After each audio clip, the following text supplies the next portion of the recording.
Amém. Abra sua Bíblia em Isaías capítulo 6. Eu quero ler do versículo 1 ao versículo 8.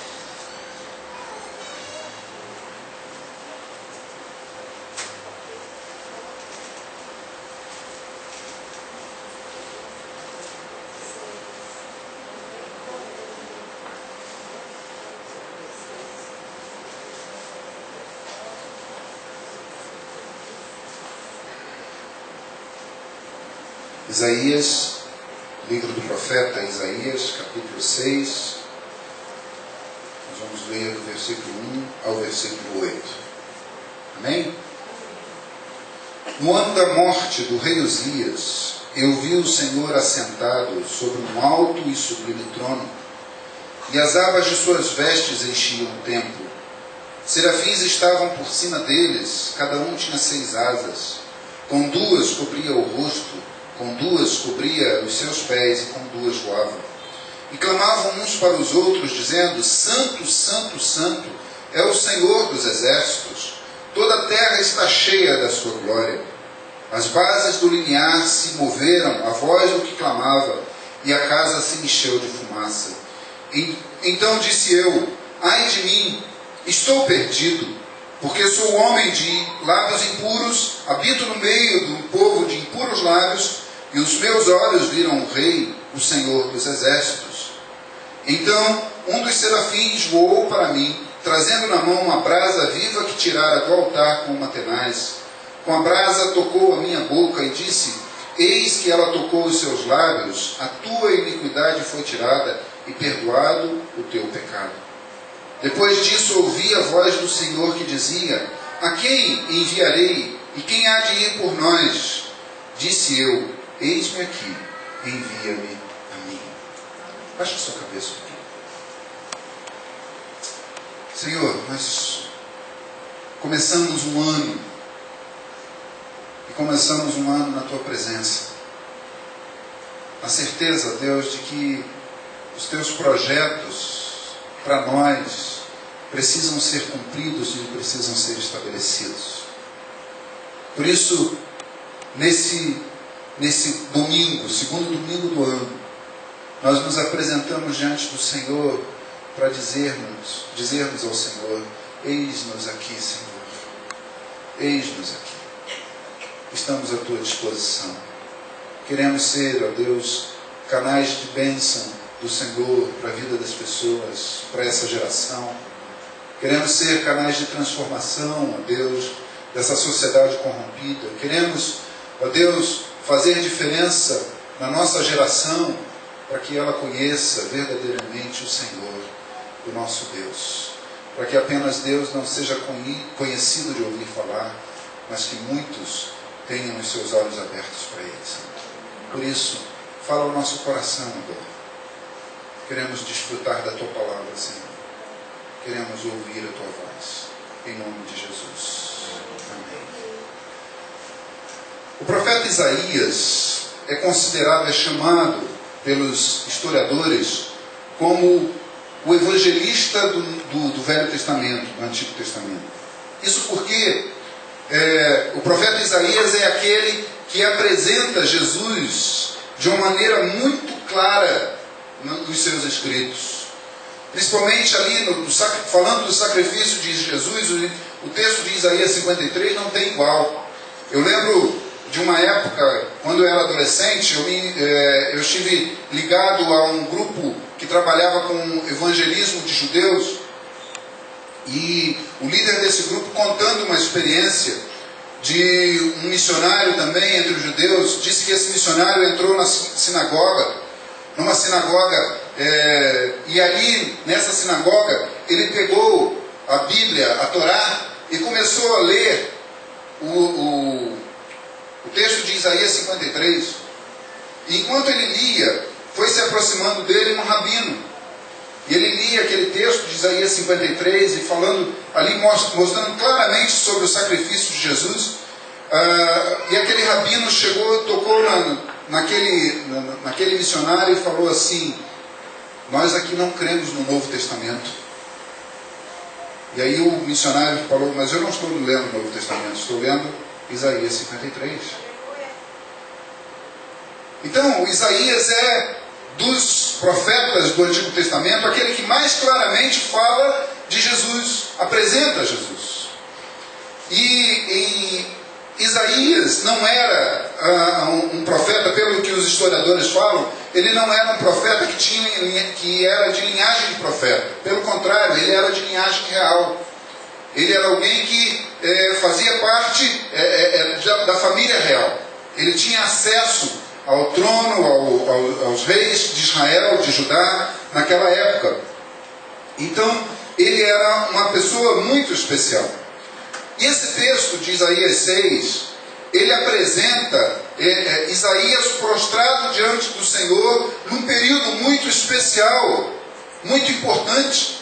Ele começa dizendo que foi no ano da morte do rei Uzias. Se você quiser ver a história do rei Uzias, você pode ir lá nos livros dos reis, segundo livro dos reis, ou no segundo livro das crônicas, que fala também, que conta as histórias dos reis, e você vai ver que Uzias foi um rei usado por Deus para fazer transformações, para fazer grandes mudanças da vida do povo de Israel, do povo de Judá, para voltar-se para Deus. Ele fez reformas e ele trouxe de volta o culto ao Senhor dentro do templo.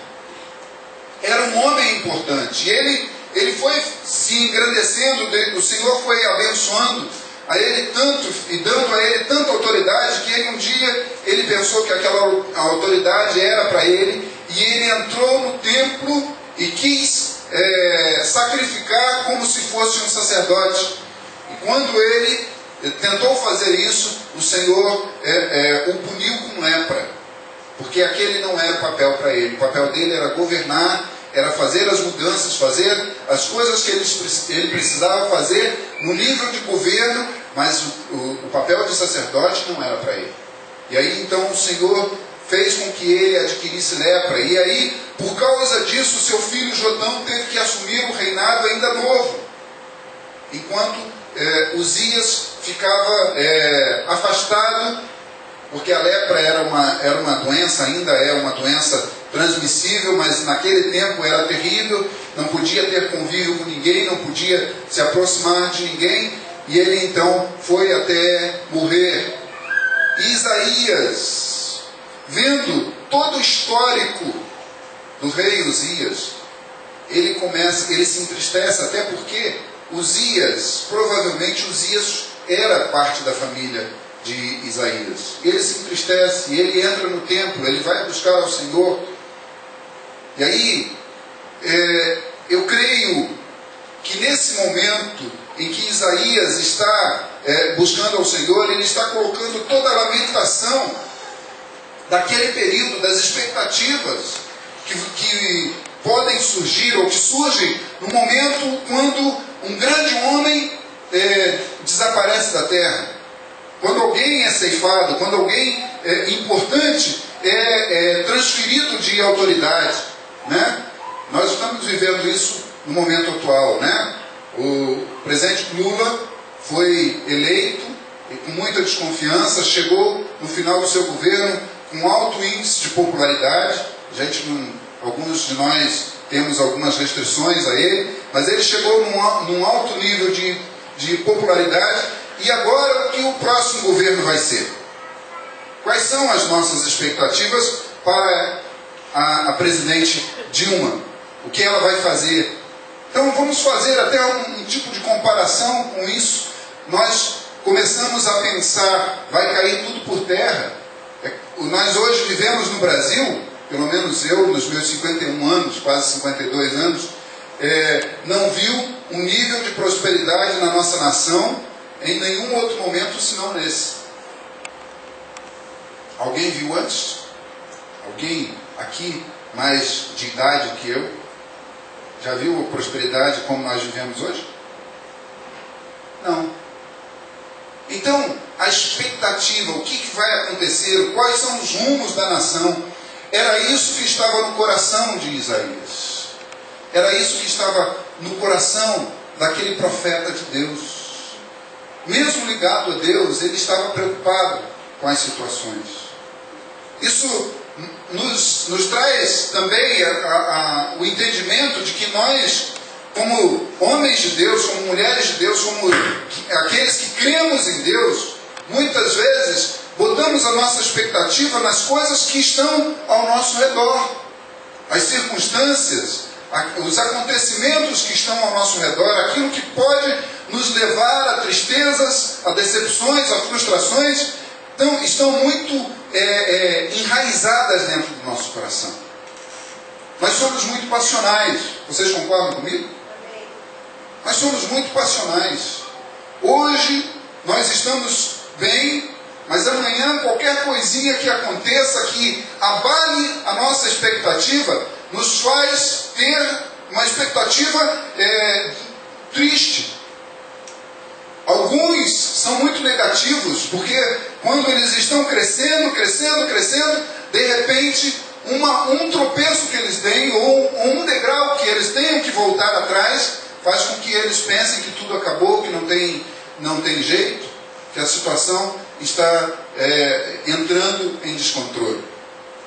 Não é verdade? Nós somos muito passionais e vivemos muito daquilo que os nossos sentimentos dizem a nosso respeito.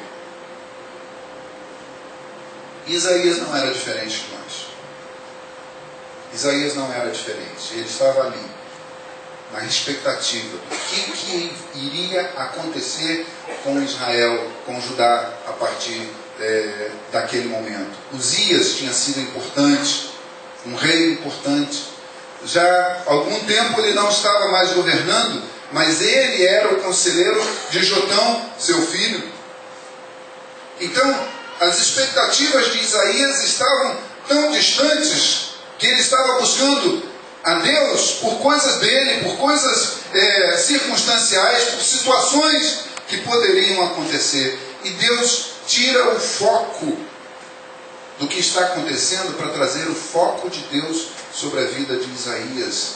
Nesse ano, querido, eu quero que você pense que Deus quer colocar o seu foco, o foco da sua vida no lugar certo. E não nas circunstâncias, e não nas expectativas pessoais, e não nas coisas que acontecem ao seu redor e que podem influenciar a sua vida, podem influenciar o seu modo de viver, de uma forma que leve você a não perceber o que Deus quer fazer e o que Deus se propõe a fazer por você nesse novo ano. Não vivemos nessa expectativa mística de que a virada do ano ela vai trazer com ela uma mágica, um encantamento que vai fazer o nosso ano um ano maravilhoso. Até porque, se nós pararmos para pensar na experiência que nós já temos de anos atrás, de anos e anos que se passaram, nós vamos ter alegrias durante o ano, nós vamos ter tristezas durante o ano, nós vamos ter decepções durante o ano, muitos serão traídos, ou talvez todos nós passaremos por traição, muitos adquirirão enfermidades, mas o nosso Deus é o mesmo Deus que tem o domínio sobre todas as coisas. E uma coisa que tem vindo muito ao meu coração nesse período em que a Laís está lá em coma, é que Deus não desce do trono. Você sabe o que significa isso? Significa que o Senhor continua reinando.